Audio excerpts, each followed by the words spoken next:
Now let us see about pentose phosphate pathway. The pentose phosphate pathway involves glycolysis, Krebs cycle, and electron transport system. Majority of living organisms obtain energy for various biochemical activities from glucose. In anaerobes, glucose is partially degraded by glycolysis and fermentation. In 1938, Dickens discovered an alternate pathway for the utilization of glucose by the living cells. This pathway is called pentose phosphate pathway or hexose monophosphate pathway or direct oxidation pathway. Pentose phosphate pathway takes place in the cytoplasm only. The pentose phosphate pathway includes oxidative phases and non-oxidative phases. Let us know about oxidative phase. In this phase, glucose is oxidized and decarboxylated with the formation of pentose through phosphogluconic acid. The essential feature of this phase is the production of NADPH2. Glucose is phosphorylated to glucose 6-phosphate by hexokinase. The glucose 6-phosphate is oxidized to 6-phosphoglyconolactonate in the presence of NADP by the enzyme glucose 6-phosphate dehydrogenase. NADP is reduced to NADPH2. The 6-phosphoglyconol-lactone is hydrolyzed by gluconol-lactonase to form 6-phosphogluconic acid. The 6-phosphogluconic acid undergoes oxidative decarboxylation again in the presence of NADP to form RU5P. This reaction is catalyzed by 6-phosphogluconic dehydrogenase. NADP is reduced to NADPH2.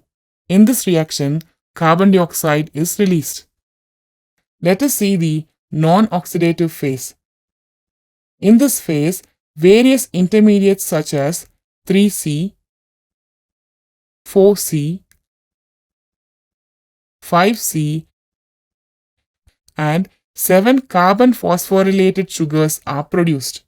They are phosphoglyceraldehyde, that is 3C, erythrose phosphate, that is 4C, xylulose phosphate, that is 5C, and cedoheptulose phosphate, that is 7C.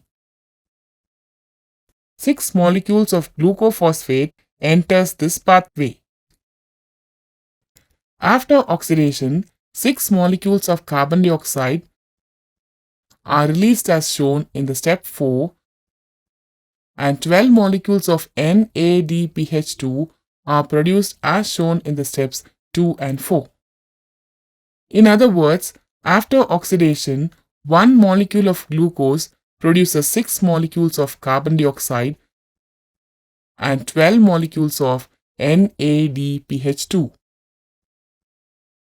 Out of 6 glucose molecules, 1 is completely oxidized and other 5 molecules are involved in the formation of 3C, 4C, 5C and 7 carbon sugar intermediates. From these intermediates, 5 molecules of glucose 6-phosphate are regenerated. Let us know about the significance of pentose phosphate pathway. It provides alternative route for carbohydrate breakdown. It generates NADPH2 molecules which are used as reductants in biosynthetic processes. Production of NADPH2 is not linked to ATP generation in pentose phosphate pathway. It provides ribose sugar for the synthesis of nucleic acids.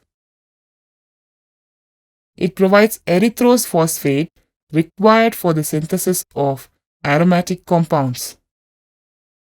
It plays an important role in the fixation of carbon dioxide in photosynthesis through ribulose 5-phosphate, that is RU5P.